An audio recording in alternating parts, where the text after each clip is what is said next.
Hayley, would you like to introduce yourself?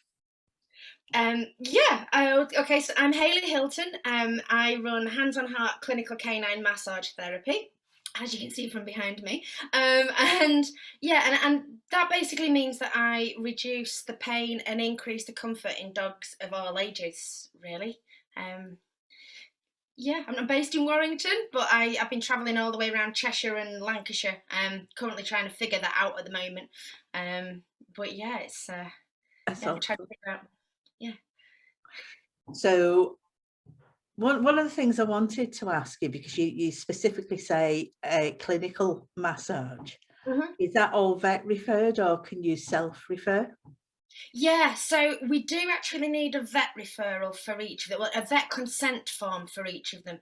But I think, I mean, I haven't done an actual statistical analysis, but I think it's kind of about, yeah, at least 3/4 of people that actually come to me first, and say, my dog's got this issue, or they've been limping on and off. I'm not entirely sure what the issue is, or they've been slowing down, or the behaviour's changed this way.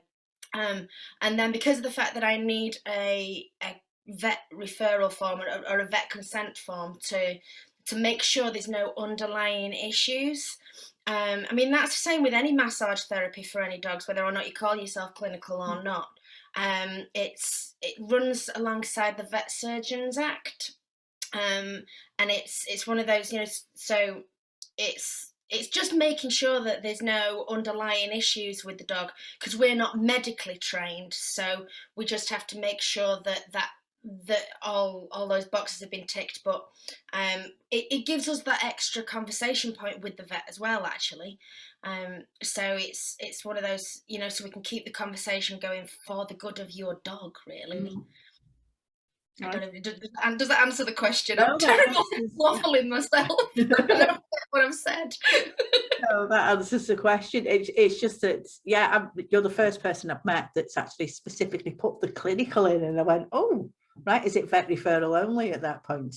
But no. Yeah, it's I think I have had quite a few actually have come through in the past year, once the vets have started to get to know me, and trust me as well, because obviously it's not just the dogs and the dog owners that need to trust you, it's also those, that any of the vets or any of the dog behaviourists or anyone like that as well. But it's that actually had quite a few of the vets have said, oh yeah, well, we know somebody who can help with that, and that's been quite humbling as well. After you've been struggling to get those conversations going, and now I've got a couple of them that are referring to me constantly. Oh no, I know someone can help, and I'm like, oh, thanks. It's brilliant.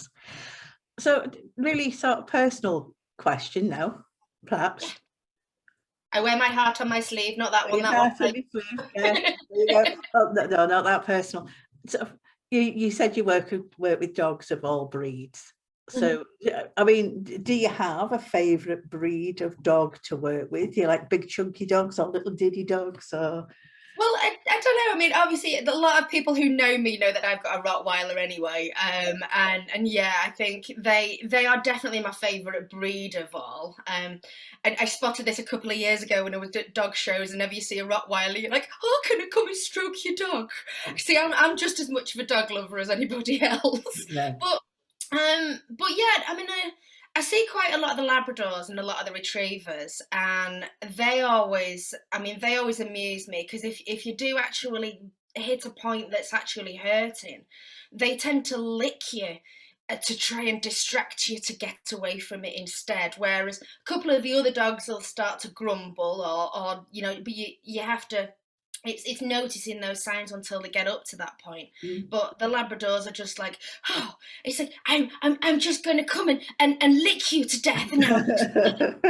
You're not going to want to do that to me, are you? So it's like, I'll just, so I just get into that mindset of the dog as well. But they just, I have spotted that, especially if they've got any areas in their hips or their knees, and yeah, that's.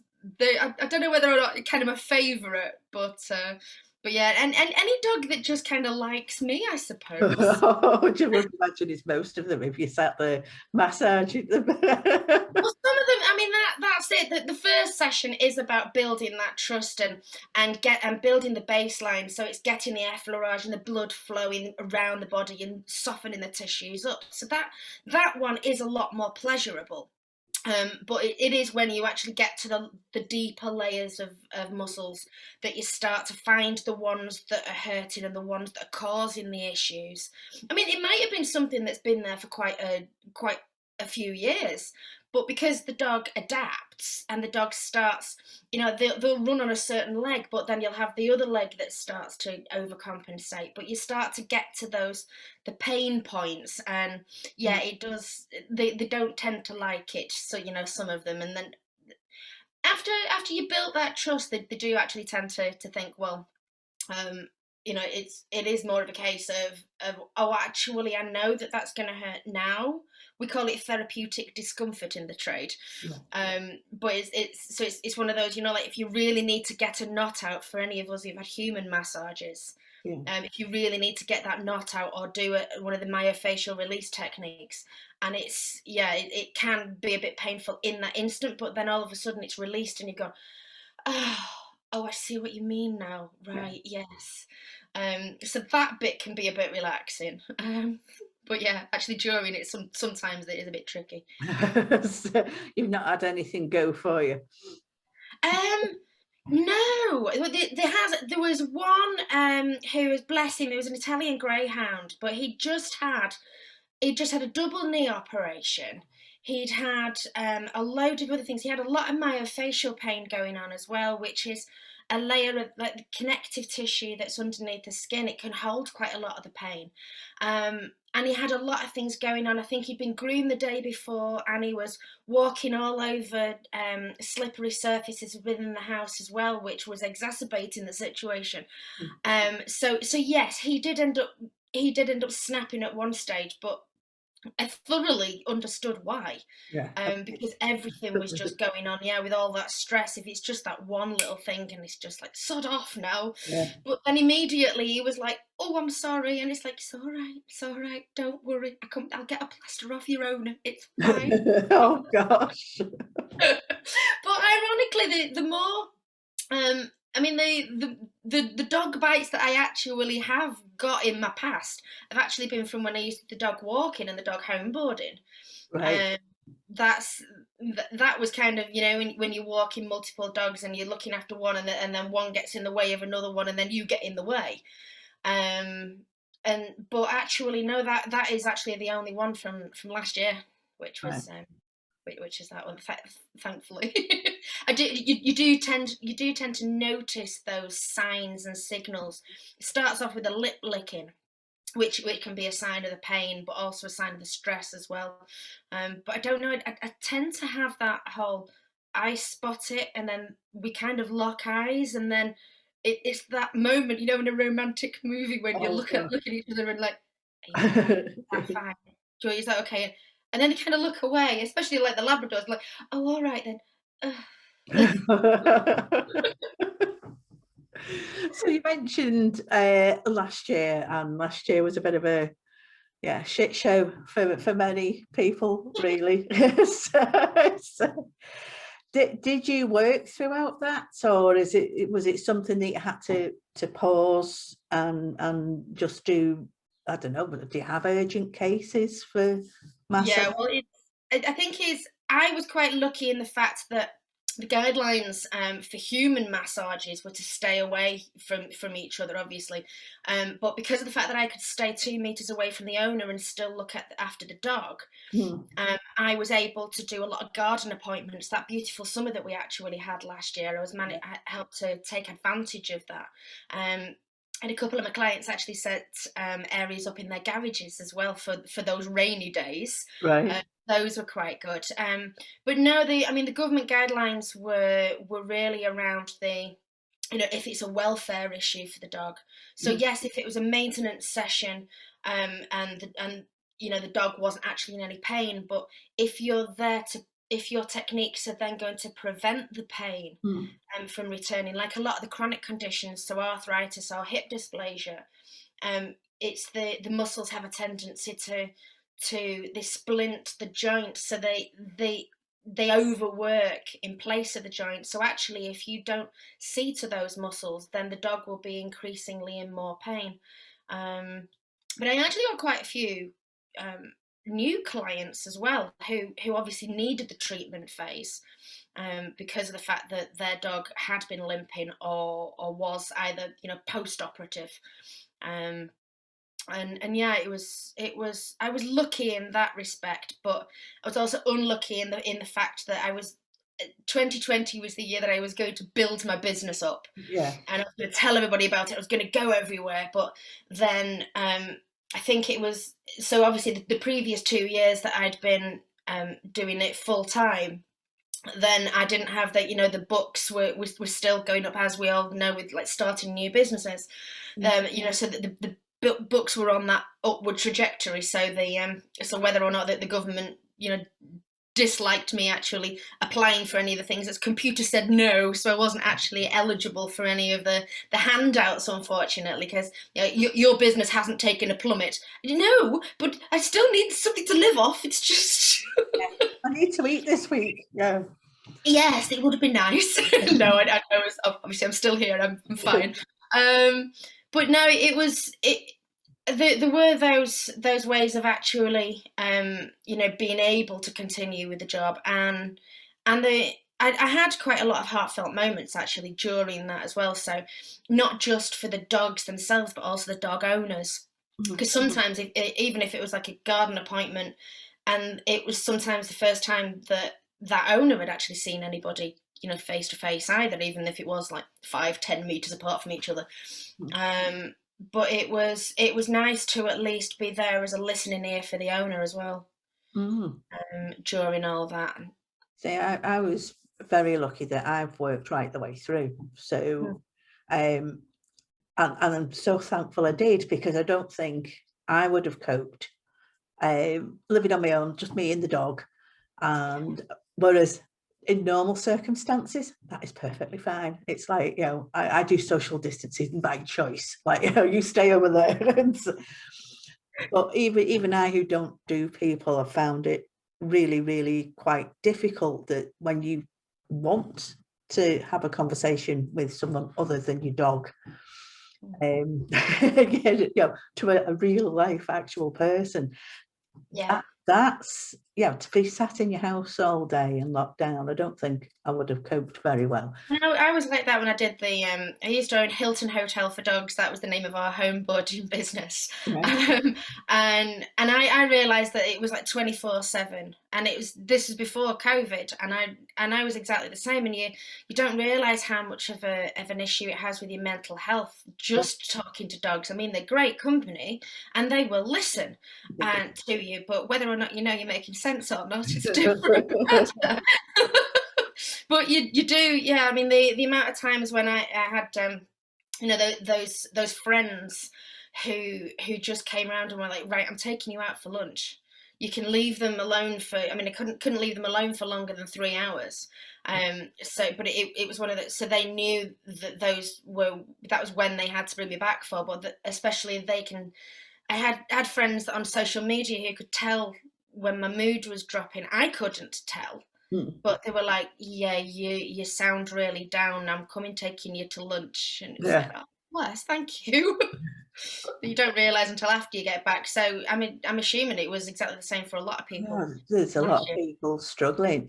Did you find that when, obviously, because people were forced to stay at home, did you find your referrals started to creep up as people noticed things with the dogs that they might not have noticed normally? Because you're flying around the block before work, and you quick walk when you get home, and it's part of a busy life, isn't it? And all of a sudden you've got this dog that's with you all day, every day, and they have quirks, don't they?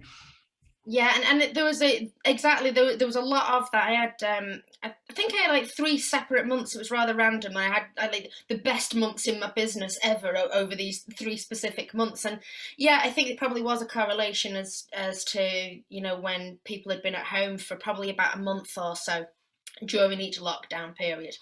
And yeah, I think it was just those bits. As you say, you're spotting them not getting out of the bed more often, because they'll normally have been sleeping all day and they'll have been self-recovery and healing the bones and the muscles anyway, as you were probably at work, and then yeah, you're noticing them take longer to get up out of the bed, or they're not coming seeing you as often, or not getting on, jumping on to their favourite spot of the sofa. And you think, or at least they're hesitating, but because obviously you're up there, then there's that reward at the end of it. But yeah, there were a lot of people who noticed, I think, noticed a lot more, and just opening up that dialogue. Plus the fact that I think there were more people on social media who were actually seeing me talk about canine massage therapy as well, and those videos that actually worked. And as we were saying earlier on about technology, but yeah, I think it did just open up that dialogue with people, and just got the canine massage therapy out there with a little bit more trust, that people were thinking, yeah, it's not actually this pamper session, it's not this woo-woo technology, it's actually because you're working alongside the vets and alongside other therapists, and people can start seeing the changes. And yeah, did that answer that question? It does. Well, one of the things that when you mentioned videos, I mean, I've known of you since before this whole mess, and it was because my dog walker shared a video that you did originally, and then then I attended one of your online classes, and it was about preventing injury in the home, which was really, really interested and well worth going to. And now I buy coffee off you. So it's weird how things, connect. But yeah, it's with you saying that videos at work. But yeah, it's about keeping yourself out there and talking about what you do. Yeah, so, and the videos, it always amuses me, because everyone always says, like, how do you get so confident in the videos? Well, when you work with dogs and you start talking to yourself all day, that's all you're doing on the video. I actually started a few years ago, and I did myself a challenge of 30 videos in 30 days. And actually that kind of gets you over that fear factor. So for any of your listeners who are wanting to get into doing videos as well, obviously you do have those days when you feel terrible and you just can't be bothered, but then you've got those other days where you're like, you know what, I'm going to go get showered, I'm going to do my hair, I'm going to at least make myself look a bit better. But obviously lockdown gave us all that as well, didn't it? We couldn't be bothered, and there wasn't any point. And that's it. And funny enough, when I decided to do these chats for HaltonHour, and we've had such positive feedback, and I'm there, no makeup, I'm not Instagram ready, I just sit down and we have a chat, and it's been really, really well received doing it that way. And I think before all the lockdown and the mess and the change in technology, I don't think I would have done it. I've done a lot of video in the past behind the screen with presentations and stuff, but not face to face, and it's not something I'm comfortable with doing. But we've had such good feedback, because it's human and it's natural, and it's just a chat. And I like that. Like I said, I've got some notes in case I get stuck, but I haven't got a list of questions, and it's not robotic, and it's and it comes across. Flow, and that's what I love about your HaltonHour videos, is because they just flow as well. Do you find them a bit easier now to do, now that you've done? Well, you're number 4. Is it 4 or 5? I can't bloody remember how many I've done. And it's I wouldn't say it's easy, because I'm quite awkward anyway. I don't do people. As I keep saying, don't do people. I have days like that. I'd rather sit stroking the dog. Yeah, give me a pet. It's fine.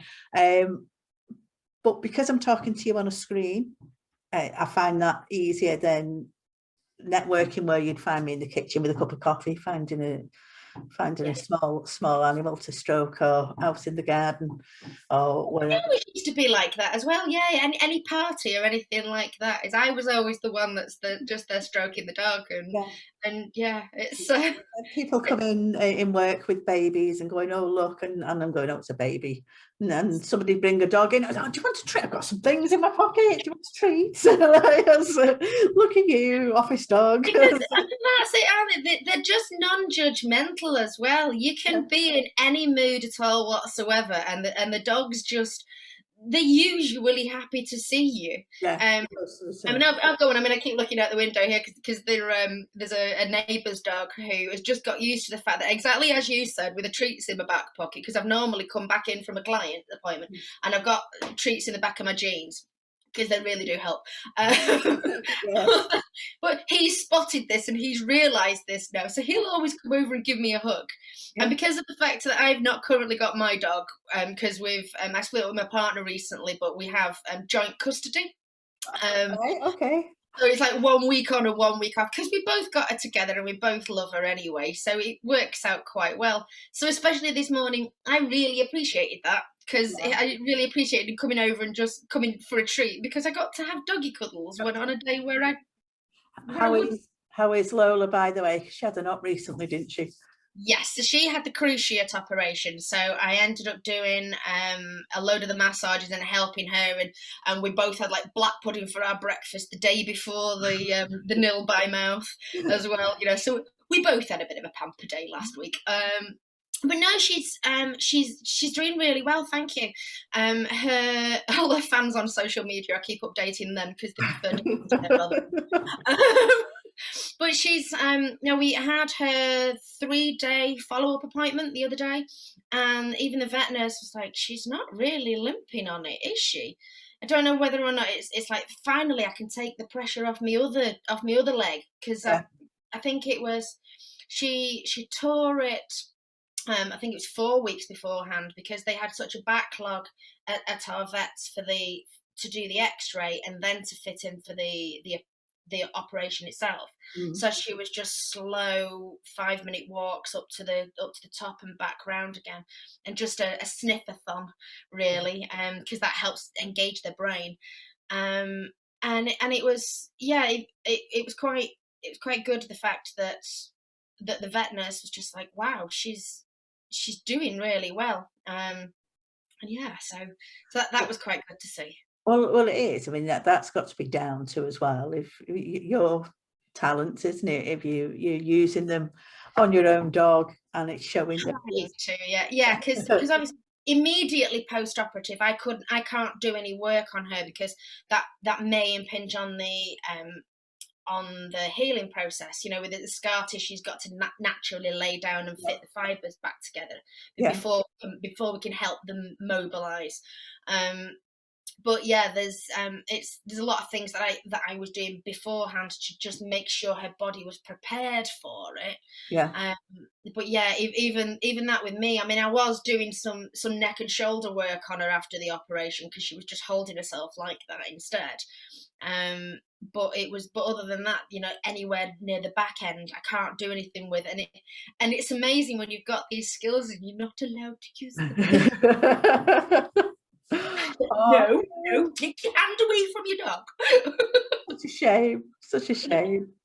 So where are we up to? Oh my gosh, see, half an hour gone. Are we half an hour already? Already, and we haven't done anything. So is there anything particularly that you want to raise? I mean, we I mentioned very, very briefly you did some online classes. I mean, are they something that you're going to be repeating? Yeah, hopefully, with the webinars. So I ended up doing those a couple of weeks ago again. So I ended up putting I did like 6 in a week, but just double ones. You know, so I did them at 10 o'clock in the morning and 7 o'clock in the evening. But I did injury prevention for the dogs. So because we'd much rather our dogs not be in pain in the first place. And as you saw with that one, that's things like laminate flooring, you know, putting rugs down, because laminate flooring is one of the biggest risks of groin strain, as well as superficial pectoral strain if the front legs go as well.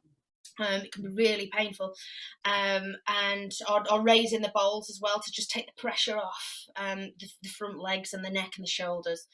And then it was identifying the pain signals in your dogs, because they tend to hide quite a lot of their pain from us, especially, you know, I mean, they think they're there to just cheer us up. They don't realize half the time that they can get the help themselves. And then the other one was just kind of the benefits of canine massage from what I've seen as well. So I will be running those 3 again at some stage in time. But interestingly, I've actually had some vets that are interested in receiving those talks as well.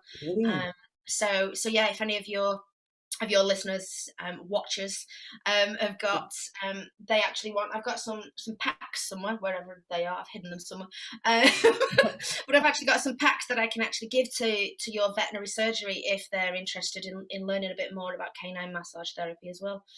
Brilliant. Yes. Brilliant. So where can people get in touch with you? Quite a lot of time I'm on Facebook, as you know. But that is just a great place to meet dogs and dog owners more than anything. But yeah, or my website, which I'm currently in the middle of updating, is handsonheart.dog. Dog, right? .dog rather than .com. Yeah. So my email address is hayley.hilton@handsonheart.dog. Yes. So with those ones, but obviously I'm usually via Facebook or via LinkedIn as well. So if you pop your LinkedIn one, because I don't log into LinkedIn. I can't even remember the last time I logged into LinkedIn, to be honest. I really don't like it, so I don't. There's a lot more people who are using it. It's turning into a lot more like Facebook at the moment, but yeah, it's every time I log in, you just get all these messages from people trying to sell you things, and I'm not interested. So it's not as bad these days, as people have realised. Yeah. Yeah, no, not interested. Go away. But if you drop your LinkedIn link over on my email, and I'll just make sure it goes all in the show notes. And this will be getting videoed. It'll be up on YouTube. It'll be on the website. The audio will be stripped, and I will get round to podcasting it. So the whole lot will be going out, and you'll be tweeted forever, essentially. I have got a Twitter account. I have a Hayley Hilton 13, but I don't use it, and I haven't been on there. So I'm probably like you, and I've got millions of notifications or messages or something. Yeah. So if I don't respond on that, try me on any of the other media.